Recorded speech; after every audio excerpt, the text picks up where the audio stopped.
नमस्कार भक्तों, जय माँ भद्रकाली, जय महाकाल। हमारे YouTube चैनल प्राचीन मंत्र रहस्य में आप सभी का बहुत बहुत स्वागत है। तो भक्तों, आज हम आपके लिए लेकर आए हैं शत्रु को बहुत बीमार करने का टोटका। जी हाँ भक्तों, अगर आपका शत्रु है, चाहे वह परिवार का हो, चाहे वह बाहर का हो, चाहे वह पड़ोस पे हो, चाहे वह कारोबारिक क्षेत्र में हो, किसी भी प्रकार का कोई भी शत्रु हो, अगर आपके शत्रु आपसे दूर बैठे हुए हैं और दूर बैठे बैठे ही वह आपको कष्ट पहुंचा रहे हैं, आपको नुकसान पहुंचा रहे हैं, तो आज का यह टोटका आप अवश्य पूरा देखिए, क्योंकि इस वीडियो के माध्यम से मैं आपको बताने जा रहा हूं कि शत्रु को बीमार और बहुत अधिक बीमार कैसे किया जाए, शत्रु को ऐसी परेशानियों में कैसे फंसा दिया जाए कि उसके दिमाग से आपके प्रति आपको नुकसान पहुंचाने के विचार हमेशा हमेशा के लिए ख़त्म हो जाए। भक्तों, यह टोटका बहुत ही चमत्कारी और बहुत ही घातक टोटका है। इस टोटके से किसी इंसान का शरीर हमेशा हमेशा के लिए स्तंभन भी हो सकता है, क्योंकि यह एक स्तंभन क्रिया यानी कि तंत्र क्रिया का ही एक ऐसा महत्वपूर्ण मंत्र और विधि मैं आपको बताने जा रहा हूं, जिसकी वजह से किसी भी इंसान को बहुत अधिक नुकसान वह पीड़ा हो सकती है। तो आपने मजाक में या किसी के साथ आजमाने के लिए इस टोटके का इस्तेमाल बिल्कुल भी नहीं करना है। बहुत अधिक आवश्यकता पड़ने पर ही आपने इस टोटके का इस्तेमाल करना है, क्योंकि भक्तों यह स्तंभन क्रिया है। स्तंभन क्रिया इंसान की बुद्धि स्तंभन, शरीर स्तंभन, जीवा स्तंभन, इन सभी चीज़ों को स्तंभन करने के लिए ही इन मंत्रों का, इन विधियों का इस्तेमाल किया जाता है। अगर आप गलत तरीके से इसका इस्तेमाल करेंगे तो इसका दुष्प्रभाव आपको भी हानि पहुंचा सकता है, आप भी किसी कष्ट में आ सकते हो। तो भक्तों, अगर आपका शत्रु आपको नुकसान पहुंचा रहा है, कारोबारी क्षेत्र में पहुंचा रहा है, पहले आपका कारोबार बहुत अच्छा चल रहा था, लेकिन आपके शत्रु ने ही आपके सामने ऐसी परिस्थितियां पैदा कर दी कि आपका कारोबार दिन प्रतिदिन गिरता जा रहा है, आपकी दुकान कारखाने में अच्छा काम नहीं आ रहा है, पहले ग्राहक और बिक्री बहुत अच्छी थी, लेकिन अभी इन दोनों चीज़ों में कमी आ रही है। अगर आपका शत्रु आस पड़ोस का है और वह हमेशा आपके परिवार में लड़ाई झगड़े करवाने की कोशिश करता है, जिसकी वजह से घर के अंदर बैठा हुआ परिवार एक साथ बैठकर खाना भी नहीं खा सकता, हर समय लड़ाई झगड़ा और कलेश की स्थिति बनी रहती है, तो ऐसे शत्रु को सबक अवश्य सिखाना चाहिए। भक्तों, अगर कोई शत्रु आपके परिवार का ही है जो ज़मीन जायदाद, पैसा या किसी और अन्य कारण की वजह से आपका जीना हराम करके रखा हुआ है, आपको परेशान कर रहा है, आपके समस्त परिवार के ऊपर, आपके ऊपर, आपके कारोबार के ऊपर जादू टोना करके आपको नुकसान पहुंचाने की कोशिश कर रहा है, तो ऐसे ही शत्रु को बीमार करने के लिए आज मैं ऐसा चमत्कारी टोटका लेकर आया हूं कि आपका शत्रु बिस्तर पकड़ लेगा, आपका शत्रु पागल हो जाएगा, आपके शत्रु का अर्ध शरीर काम करना बंद कर देगा। आप हमेशा हमेशा के लिए अपने शत्रु से छुटकारा पा सकते हैं, उसे ही उसकी परेशानियों में फंसा सकते हैं, ताकि उसकी बुद्धि आपके और आपके परिवार और आपके कारोबार की तरफ कभी पहुंचे ही ना। तो भक्तों, आइए इस टोटके की संपूर्ण विधि को मैं आपको बताता हूं कि इसका इस्तेमाल आपने किस प्रकार से करना है। लेकिन उससे पहले भक्तों, आप हमारे चैनल को सब्सक्राइब अवश्य करें, क्योंकि हम अपने चैनल के माध्यम से ऐसे सरल विधि, उपाय, प्राचीन मंत्र और टोटके बताते हैं, जिनकी सहायता से आप अपनी हर समस्या का समाधान अपने घर पे बड़ी आसानी से कर सकते हो। भक्तों, अगर आपके जीवन में कोई समस्या बनी हुई है जिसका आप समाधान चाहते हो, तो हमें कमेंट के जरिए अवश्य बताएं। हम उसके ऊपर कोई ना कोई ऐसा टोटका लेकर आएंगे जिसकी सहायता से आप अपनी समस्या को घर पर ही आसानी से दूर कर सकते हो। भक्तों, अगर इसके अलावा भी आपको किसी अन्य जानकारी या सहायता की आवश्यकता हो, तो स्क्रीन पर दिखाए नंबरों से आप हमें संपर्क कर सकते हैं। हमारे विशेषज्ञ आपकी हर प्रकार से सहायता करके आपकी समस्या को दूर करने में आपकी मदद करेंगे।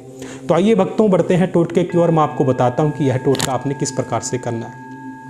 तो सबसे पहले तो भक्तों, आपने अपने शत्रु के घर पे जाना है, जिसके ऊपर आपको 1001% शक हो, यकीन हो कि यही व्यक्ति आपको नुकसान पहुंचाने की कोशिश या प्रयास कर रहा है। आपने उसके घर के ऊपर जाना है, और घर के ऊपर जाने के बाद आपने भक्तों क्या करना है कि अपने शत्रु के घर से, उसके गमले से, उसके घर के बाहर से, आंगन से, कहीं से भी थोड़ी सी मिट्टी आपने लेकर आनी है। बिल्कुल थोड़ी सी मिट्टी आपने लेकर आनी है और उसके बाद आपने अपने शत्रु के नाम का इस प्रकार से एक आटे का पुतला बना लेना है और इस आटे के अंदर आपने उस मिट्टी को मिला देना है। उस मिट्टी को मिलाने के बाद आपने इस पुतले का इस प्रकार से निर्माण करना है। इसको आँख, नाक, कान, मुख और नाभि आपने प्रदान करनी है लाल सिंदूर की सहायता से। जी हाँ, लाल सिंदूर की सहायता से आँख, नाक, कान, मुख, जीवा और नाभि आपने इसको लगा देनी है। और उसके बाद भक्तों आपने क्या करना होगा कि आपने इस प्रकार से एक यंत्र तैयार करना है। जी हाँ भक्तों, यह यंत्र आप देख लीजिए, आपको स्क्रीन पर अच्छे से दिखाई दे रहा है। यहाँ पर आपने अपने शत्रु का नाम, जाति, गोत्र, पता और उसकी आयु यहाँ पर आपने लिख देनी है। और उसके बाद भक्तों आपने क्या करना है कि सबसे महत्वपूर्ण होता है किसी भी कार्य में दिन का चयन करना। तो आप इस टोटके को अमावस्या के दिन कर सकते हो, ग्रहण के दिन कर सकते हो, दीपावली की रात्रि को कर सकते हो, होलिका की रात्रि को कर सकते हो, या माँ भद्रकाली के नवरात्रों में आप इस टोटके का आयोजन कर सकते हो। उसके अलावा आप शनिवार के दिन ही इस टोटके का इस्तेमाल। सबसे महत्वपूर्ण होता है किसी भी कार्य के अंदर दिन का चयन करना कि कौन से दिन इस टोटके को किया जाए, और वह हम अच्छे से जान चुके हैं। उसके बाद भक्तों आपने क्या करना होगा कि आपने इस प्रकार से एक हल्दी का गोलाकार बना लेना है और एकांत स्थान के अंदर ही आपने इस कार्य को करना है। आपके अलावा कोई भी व्यक्ति उस कमरे के अंदर ना प्रवेश कर पाए। और उसके बाद भक्तों आपने स्नान करना है। स्नान करने के बाद इस प्रकार से आप एक रुद्राक्ष की माला अवश्य लेके आइएगा। इस माला को आपने गले में धारण करना है, क्योंकि रुद्राक्ष की माला को गले में धारण करने से कोई भी दुष्प्रभाव आपके ऊपर कभी भी नहीं पड़ेगा इस कार्य का। तो आपने एक हल्दी का गोलाकार इस प्रकार से फर्श के ऊपर बना लेना है। और बनाने के बाद जो हमने यह यंत्र तैयार किया था, इस यंत्र को आपने इस गोलाकार के बीच के अंदर इस प्रकार से रख देना है। और रखने के बाद भक्तों आपने क्या करना होगा कि अपने शत्रु का जो आपने पुतला बनाया था, जहाँ पर आपने उस यंत्र के बीच में उसका नाम, जाति, गोत्र, पता और आयु सब कुछ लिखा हुआ था, वहीं पर ही आपने इस पुतले को उसके ऊपर रख देना है। और रखने के बाद भक्तों आपने क्या करना होगा, क्योंकि साधना कोई भी हो, बिना मंत्र के कोई भी साधना पूरी नहीं होती है भक्तों। उसके बाद भक्तों आपने क्या करना है कि आपने लेनी है लौंग। जी हाँ भक्तों, आपने लौंग लेनी है इस प्रकार से। और लौंग टूटी फूटी नहीं होनी चाहिए, सारी की सारी साबुत लौंग होनी चाहिए, कमल के फूल की समान। इस प्रकार से, यह देखिए, इस प्रकार से सारी की सारी लौंग होनी चाहिए। तो भक्तों आपके शत्रु के नाम के जितने अक्षर हों, मान लीजिए आपके शत्रु का नाम है मोहन और आपके शत्रु के नाम के टोटल 5 अक्षर हुए, तो आपने 5 ही लौंग लेनी है। तो आपने क्या करना होगा कि आपने पहली लौंग लेनी है और एक मंत्र मैं आपको बोलकर बता रहा हूं, उस मंत्र का आपने जाप करना है। तो मंत्र है ओम नमो अग्निरूपाय मम शरीरे स्तंभम कुरु कुरु स्वाहा। जहाँ पर मम दिया हुआ है वहाँ पर आपने अपने शत्रु का नाम लेना है और उसके बाद में इस मंत्र का एक बार जाप करते हुए पहली लौंग आपने अपने शत्रु की नाभि में लगा देनी है। और उसके बाद में दूसरी लौंग लेनी है, यही मंत्र पढ़ना है ओम नमो अग्निरूपाय मम शरीरे स्तंभन कुरु कुरु स्वाहा। दूसरी लौंग आपने अपने शत्रु के माथे के ऊपर लगा देनी है इस पुतले के अंदर। तीसरी लौंग फिर से आपने लेनी है और इस मंत्र का जाप करना है ओम नमो अग्निरूपाय मम शरीरे स्तंभम कुरु कुरु स्वाहा, एक हाथ पे। अगली लौंग फिर से हाथ पे। अगर आपके शत्रु के ज़्यादा नाम के अक्षर हैं तो आपने पाँव के ऊपर भी, दोनों पाँव के ऊपर भी आप लौंग लगा सकते हो। उसके बाद में भक्तों आपने क्या करना है कि आपने एक तेल का दीपक इस प्रकार से लेना है और इस तेल के दीपक को आपने इस पुतले के ऊपर इस प्रकार अच्छे से रख देना है। और रखने के बाद आपने इसी ही मंत्र का जाप करते हुए अग्नि को प्रज्वलित करके इस दीपक को इस प्रकार से जला लेना है। भक्तों यह साधना बहुत ही कठिन और बहुत ही महत्वपूर्ण साधना है। कोई भी गलती की गुंजाइश इस साधना में बिल्कुल भी नहीं है। तो आपने सोच समझ कर ही इस कार्य को करना है।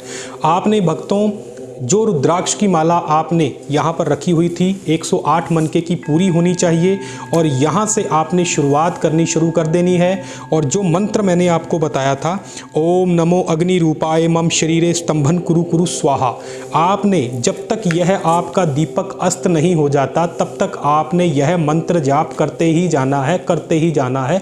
आपकी साधना बीच में रुकनी नहीं चाहिए। जी हाँ भक्तों, जब तक यह तेल का दीपक अस्त नहीं होता चाहे इसके लिए आपको कितने भी जाप करने पड़े, 2 घंटे, 3 घंटे, 4 घंटे, जितना भी समय लगे, आपने इन मंत्रों को रोकना नहीं है, इस मंत्र को पूर्ण करना है। और जैसे ही यह मंत्र, यह साधना पूर्ण हो जाएगी, आपका शत्रु उसी समय से ही बीमार पड़ना शुरू हो जाएगा भक्तों।